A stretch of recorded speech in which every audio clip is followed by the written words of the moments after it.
On January 3, 2026, history changed in a single night. The United States confirmed the impossible. Nicolás Maduro has been captured. Operation Absolute Resolve wasn't just an arrest. It was the total decapitation of a 13-year regime. But stop scrolling and ignore the memes for a second. The real $300 billion question is, what happens tomorrow? Venezuela sits on the largest oil reserves on Earth, yet its people are poor. Will that change overnight? I'm Rich Raccoon, and in the next minutes, I'm going to map out exactly what the future could look like, from the price of your gas to the debt owed to China. First, let's look at the facts of the operation. It wasn't a long siege. It was surgical.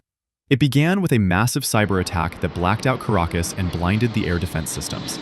Under the cover of darkness, U.S. Delta Force operators breached the Miraflores Palace. The legal basis? The U.S. Department of Justice actually indicted Maduro way back in 2020 for narco-terrorism and for leading the Cartel of the Suns, Cartel de los Soles. That $50 million bounty on his head? The U.S. military basically just cashed it in. Maduro is now en route to New York, and the power vacuum in Caracas is massive.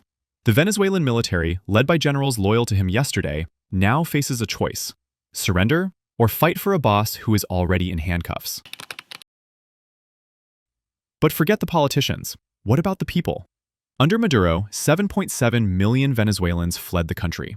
That is 25% of the population, gone. Why? Because the minimum wage crashed to just about $4 a month. With the regime change, for the first time, we might see a great return. If the economy stabilizes, millions of people could finally come home to rebuild. Is this the reason the US risked everything? Venezuela is sitting on 300 billion barrels of oil, more than Saudi Arabia. But their production is dead due to incompetence and sanctions. With a new US-backed transition government, energy giants will likely get the green light to repair the infrastructure. What does this mean? If Venezuela starts pumping at full capacity again, global oil supply goes up. When supply goes up, prices go down.